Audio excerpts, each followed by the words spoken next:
ዛሬ ላይ ይዤላችሁ የመጣው አንድ ሰው ሀላ አፕ ላይ ሲሰራ በምን መንገድ ነው ገንዘብ የሚያገኘው፣ እንዴት ገቢ ያገኛል የሚለው የመጀመሪያ መሰረታዊ ነገሮችን በተለይ ለጀማሪ የሆናችሁ ሰዎች ገንዘብ የምታገኙባቸው መካኒዝሞች ከኔ ጋር እናወራለን ማለት ነው። የመጀመሪያው አንድ ሰው ይህንን አፕሊኬሽን እንዳወረደ ታስክ መሰብሰብ መቻል አለበት። ታስክ የሚሰበሰበው ለምንድን ነው ከተባለ ታስክ የሚሰበሰበው ፖይንት ለመሰብሰብ ነው። የዚህ ስራ ዋናው ትልቁ አንደኛው ዓላማችንና ገንዘብ የምናገኝበት ምንድነው ከተባለ ከፖይንት ነው። የተሰበሰበ ፖይንት ነው ወደ ዶላር የሚቀየረው። የተሰበሰበ ፖይንት ነው ወደ ገንዘብ የሚቀየረው። ስለዚህ እዚህ ጋር ምን ማድረግ መቻል አለብን? ያንን የምንሰበሰበውን ዶላር ታስካችንን በጥንቃቄ መስራት መቻል አለብን ማለት ነው። ስለዚህ አንድ ሰው የሰበሰበውን ታስክ የት ጋር አገኘዋለሁ ከተባለ በቀኝ በኩል የምትለው አስተጫኑ የተሰበሰበ ፖይንት እዚህ ጋር ታገኛላችሁ። ላይ ለምሳሌ ኮይን አለ፣ ፖይንት አለ። የኔ ኦልሬዲ ኮይንም ስላለኝ ነው ፖይንትም የተሰበሰብኩት 111914 ከ26 ሳንቲም ያ ማለት $10 አካባቢ ተሰርቷል ማለት ነው። ሶ እዚህ ጋር የምትሰበስቡት ሪያሊቲ ትክክለኛ ፖይንት የምታገኙት እዚህ ጋር ነው። ሌላው ታስክ በምትሰበስቡበት ሰዓት እንዴት ነው የሚሰበሰበው የሚለውን አይተን ከዚያ ወደ ኋላ እንመለሳለን። ታስክ ለመሰብሰብ ወይም ደግሞ ፖይንት ለመሰብሰብ ማይክ ምልክቷን ትጫናላችሁ በቀኝ በኩል። ከዛ ማይክ ምልክቷን ስትጫኑ ወደ ሩም ይወስዳችኋል። ይሄ የእናንተ ቤት ነው፣ የራሳችሁ ቤት ነው። ሶ ይሄ በመጣ ሰዓት እናንተ የራሳችሁ ቤት ከሆነ ልትቀመጡ የምትችሉ የመጀመሪያ 7 ቀን ወይም ደግሞ አንድ ሳምንት ታስክ በምትፈጽሙበት ሰዓት አንድ ቁጥር ላይ ተቀመጣል። ቁጥር ላይ ስትቀመጡ ይቅርታ አሁን እዚህ ጋር ማይኩን ስለሚይዝብኝ ነው። አንድ ቁጥር ላይ ሳስቀምጥ እንዳያችሁ ማይኩን ስለሚከለክለኝ ነው። ስለዚህ እናንተ ቅድም እንዳስቀመጥኩላችሁ ምን ላይ ነው የምትቀመጡ? አንድ ቁጥር ላይ ተቀመጣላችሁ። አሁን ታስክ የሚቆጠረው እዚህ ጋር ነው። አንድ ቁጥር ላይ ተቀምጣችሁ የምታሳልፉት ጊዜ ነው የሚቆጠረው። በጣም ደስ የሚለው ይህ አፕሊኬሽን አንድ ቁጥር ላይ ገብታችሁ በአጋጣሚ በኮኔክሽን በኢንተርኔት አማካኝነት ቢቋረጥ የተቋረጠውን ደቂቃ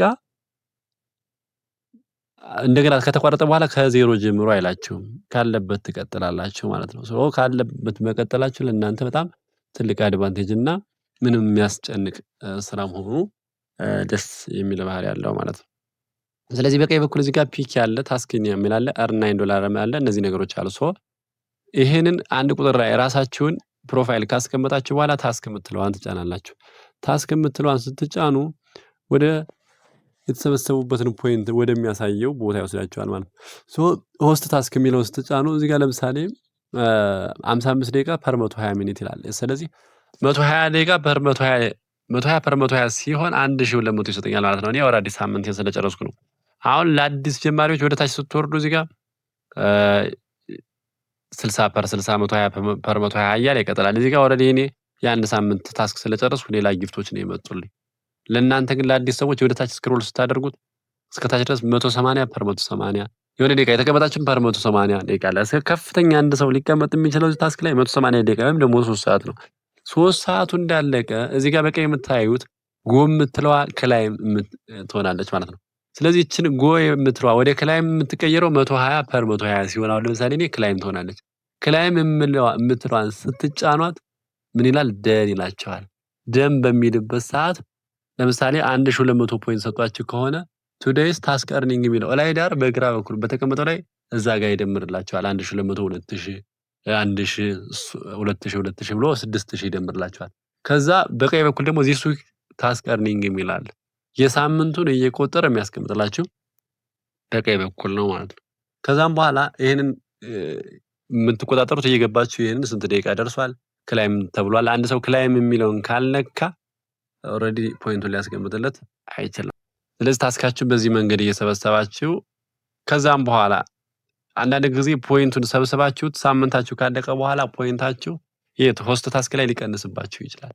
ሆስት ታስክ ላይ ሲቀንስባችሁ አትደናገጡ። እሺ የአፕሊኬሽኑ ባህሪ ነው። ስለዚህ ወደ ኋላ ትመለሱና የት ጋር ሪያሊቲውን ፖይንታችሁን አራት ማዕዘኗን ነክታችሁ ስትጫኑ ወደዚህ ወደ ሩም ይወስዳችኋል። ከዛ የምትለው ስትጫኑ ሪያሊቲው ትክክለኛ የማይቀነሰው ፖይንት ይሄንን ያስቀምጥላችኋል ማለት ነው።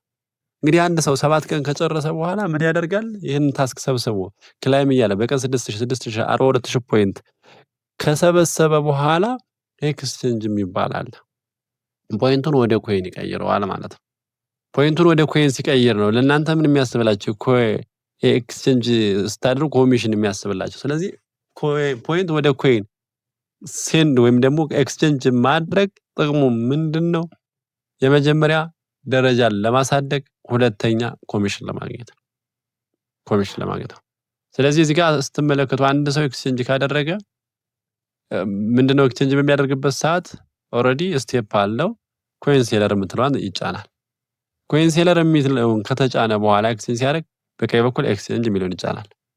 ከዛ እዚህ ጋር ትራንስፈር፣ ሪቻርጅ፣ ኤክስቼንጅ የሚል አለ። ከታች ማይ ፖይንት ከሚለው ስር ከስተም ኤክስቼንጅ የሚለውን ትጫናላችሁ። እዚህ ጋር ከስተም ኤክስቼንጅ ላይ 100 ሺህ ብላችሁ ታስቀምጣላችሁ። ምን ከተባለ እነዛ ወይም ደግሞ እናንተን ኤክስቼንጅ የሚያደርግላችሁ ሰው ጊፍት ከሰጣችሁ ኮይን ከሰጣችሁ በኋላ የምትከተሉት ስቴፕ ነው። አሁን እዚህ ጋር 100 ሺህ ይላል። እዚህ ጋር ኤክስቼንጅ አልኩት። ኤክስቼንጅ ስለው እዚህ ጋር ፓስዋርድን አስገብቼ ቬሪፋይ ይለዋል። እኔ ግን አሁን ኤክስቼንጅ ማድረግ ስለማልፈልግ ለእናንተ ለማሳየት ነው። ኦልሬዲ ካንስል ብዬ እወጣለሁ ማለት ነው። ከዛም በኋላ ይሄንን ቬሪፋይ ስትሉት እንደዚህ ነው የሚሆነው። እንደዚህ ሲሆን ማይ ባላንስ የሚል አለ በግራ በኩል፣ ያቺ 96 ሺህ ትሆናለች። ያ 96 ሺህ ከሆነላችሁ በኋላ ካንስል ትሉታላችሁ ማለት ነው። ካንስል የሚለውን ነካው። ከዛ እዚህ ጋር 96 ሺህ ካለ ይሄ የሰጠን ጊፍት ወይም ደግሞ ወደ ኮይን የተቀየረውን ምን እናደርግ ማለት አለብን? ከዚህ ወደዛ ትራንስፈር ማድረግ አለብን። ስለዚህ ትራንስፈር የሚለውን ስትናቁ ዩዘር አይዲ፣ ለምሳሌ ዩዘር አይዲ 3456 ወይ 88 ልበለው 5043 ቼክ ልበለው። ቼክ ስለው ኦልሬዲ ነው ኦኬ፣ ይቅርታ ተሳስቻለሁ ማለት ነው። 33 55 7 9 2 ይሄንን ለምሳሌ ቼክ ብለው ማለት ቃል ኪዳን ብዙ ይለኛል። ስለዚህ ወደ ቃል ኪዳን ትራንስፈር ማድረግ የምፈልገው ኮይን 10 ሺህ ከሆነ እዚህ ጋር ኢንተር አማውንት የሚላለች 10ን ጻፋለሁ። እሱ በአንድ ሺህ አባዝቶ 50 ከሆነ ወይም ደግሞ 80 ከሆነ 80 ሺህ ከሆነ 80ን ጽፍለት እሱ በአንድ ሺህ አባዛን ያለ። ከዛም በኋላ ይሄን ባክልና ትራንስፈር የምትለዋን ነክቼ ትራንስፈር ስለው ኮንፊርም የሚል ይመጣልኛል። ኦልሬዲ ለምሳሌ እዚህ ጋር ትራንስፈር ብለው ኢንሸፊሽንት ባላንስ ነው ሊለኝ የሚችል፣ ምክንያቱም እዛ ጋር ማይ ባላንስ ላይ 0 ስለሆነ ማለት ነው። ስለዚህ በዚህን ትራንስፈር አድርገን ከዛ ከጨረስን በኋላ ፖይንት ላይ እና ኮይን ላይ ትራንስፈር የተደረገውን ኮይን ላይ ማየት እንችላለን። ይሄ ከተደረገ በኋላ ኤክስቼንጅ ካደረጋችሁ በኋላ የእናንተ ደረጃ ማደጉን፣ ኮሚሽን እየጨመረ መሆኑን፣ የዕለት ስራችሁ ምን ያህል ኮሚሽን አግኝታችኋል የሚለውን ለማሳየት ኤጀንሲ የሚለውን ትጫናላችሁ። ኤጀንሲ የሚለውን ከነካችሁ በኋላ ማይ ኢንከም ቱዴይ ማለት በዛሬ ያገኛችሁት ነው። ቶታል ሆስት ፖይንት ማለት እስካሁን ድረስ ኤክስቼንጅ የተደረገ ፖይንት ወይም ደግሞ ኤክስቼንጅ መጠን ነው ማለት ነው። ኮሚሽን ሬት ማለት ለምሳሌ እኔ አሁን ቢ ሌብል ላይ ሲ ሌብል ላይ ስትሆኑ በቀኝ በኩል 2 ሚሊዮን ይሆንና ስቲል ኔዳችሁ 1 ነጥብ ምናምን ሊሆን ይችላል። ሶ ይሄኛው 2 ሚሊዮን ሲሞላ ነው ማን የት ጋር የገባው ሲ የገባው። ከዛ ይሄኛው 10 ሚሊዮን ሲገባ የት ጋር ገባው ማለት ነው ቢ ገባው። ይሄኛው 50 ሚሊዮን ሲገባ ደግሞ ኤ ገባለው ማለት ነው። ስለዚህ ሰብ ኤጀንሲ ሆስት ፖይንትስ የሚለው ላይ ይሄን ስትመለከቱ ሰብ ኤጀንሲ ሆስት ፖይንት ማለት የቀን ኤክስቼንጅ የተደረገ መጠን ነው፣ ወይም በዛሬ 2 ኤክስቼንጅ የተደረገ ወይም ደግሞ በዛሬ ዕለት የተሰራ ፖይንት ነው ማለት ነው።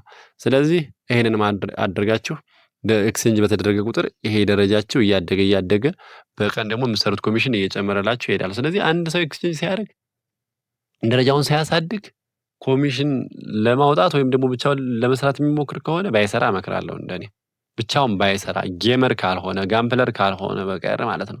ከዛ ውጭ የሚያዋጣውና ስማርት የሆነው ምን ከሆነ ነው የቲም ወርክ ነው። በቲም ወርክ በአጭር ጊዜ ማደግ ይቻላል ማለት ነው። ስለዚህ አሁን ኮምፐንሴሽን ፕላኑ አከፋፈሉን ማየት ደግሞ ማወቅ ከፈልጋችሁ በግራ በኩል ላይ ዳር ጥያቄ ምልክት አለችላችሁ። ይችን እንኳን ስትነኩት ሰንጠረዥ ይመጣላችኋል። አከፋፈሉ እዚህ ጋር በደንብ ያስቀምጥላችኋል። ይህንን መረዳት ትችላላችሁ ማለት ነው። ስለዚህ ኤክስቼንጅ ማድረግ በጣም ወሳኝ ነው። ሌላው ከስራችሁ ያሉ ሰዎች እየተንቀሳቀሱ ነው አይደለም፣ የትኛው ግሩፕ ነው እየተንቀሳቀሰ ያለ፣ የትኛው ግሩፕ ነው ደካማ የሚለውን ለማየት ሰብ ኤጀንሲ ኢንከም የሚለውን ማየት ትችላላችሁ። አሁን ለምሳሌ እዚህ ጋር ብርሃኑ የሚለው ስንት አለ? 12 ሚሊዮን አካባቢ ኤክስቼንጅ ተደርጓል። ከዛ ሁለተኛው ማን ነው? ፍቃዱ የሚለው 2 ሚሊዮን ምናምን አለ። እዚህ ጋር እንደ ሰው 701,321 እያለ ይቀጥላል ማለት ነው። ስለዚህ እናንተ በዚህ መንገድ ምን ማድረግ መቻል አለባችሁ? ኮሚሽናችሁን ማየት ወይም ደግሞ ቡድናችሁን ቼክ ማድረግ ትችላላችሁ ማለት ነው። ስለዚህ በዚህ ልክ ኤክስቼንጅ አደራረግ ይሄንን ይመስላል። ኤክስቼንጅ ማድረግ አንድ ሰው አንደኛ ደረጃውን ለማሳደግ፣ ሁለተኛ ኮሚሽኑን ለመጨመር ያገለግለዋል ማለት ነው። ስለዚህ በቲም ወርክ ስሩ። ይሄንን ስራ አብረን ሰርተን አብረን ማደግ እንችላለን። ከዚህ የቀለለ ስራ አለ ብዬ አላስብም። በጣም ቀላል ነው። ታስክ መቻል፣ ከዛ መዘጋገብ መቻል፣ ከዛ ኤክስቼንጅ መቻል። እነዚህ መሰረታዊ ነገሮች አፕሊኬሽኑ ከቻለ አንድ ሰው አሪፍ ገቢ መስራት ይችላል። ልጆቹንም ካስቻለ፣ እሱ ብቻውን ቢችል ግን ትርጉም የለውም። እሱም ቢዚ ያደርጉታል ማለት ነው። ስለዚህ በዚህ ልክ አድርጋችሁ ስሩ። ከዛ ወደ ዋናው ሩም መመለስ ከፈለጋችሁ፣ ለምሳሌ ኤክስቼንጅ አድርጋችሁ ጨርሳችሁ ወደ ሩም ተመለሱ ከተባለ እዚህ ጋር ለምሳሌ እኔ ፕሮፋይል አለ። ፕሮፋይል ውስጥ ጫኑት፣ ቀጥታ እናንተ ይወስዳቸዋል ማለት ነው። ሌላው ሳምንት ጨርሶ አንድ ሰው ሳምንቱን ጨርሶ ኤክስቼንጅ ካደረገ በኋላ የት ይቀመጣል ከተባለ የሚቀመጥ ራሱ ቤት አይደለም፣ ሰው ቤት። ለምሳሌ እዚህ ጋር ቀጥታ ሩም ይገባል። ምናልባት ከዚህ ቀደም ፎሎ ያደረጋቸው በጣም ያወራቸው ሰዎች ካሉ እዚህ ጋር ጓደኞች ይመጣሉ። ለምሳሌ እኔ ማንጋ ለምሳሌ ማማሩ ጋር ገባሁ። ማማሩ ጋር ገባና ወርቃማ ወንበር ለመቀመጥ ራሳችን ወርቃማ ወንበር ላይ አያስቀምጠንም። ሌላ ሰው ወርቃማ ወንበር ነው የምንቀመጠው። ከተባለ ኤክስቼንጅ ከተደረገ በኋላ ሌላ ሰው ቤት ለአንድ ሰዓት ራሳችን ቤት ለአንድ ሰዓት መቀመጥ እንችላለን። ግን ሁለቱን ሰዓትም እዛ ብናሳልፈው ይመረጣል። ሰው ሌላ ወርቃማ ወንበር ላይ ስንቀመጥ በሌላ ሰው ጋር ተቀምጠን ለራሳችን ምን እንሰጣለን?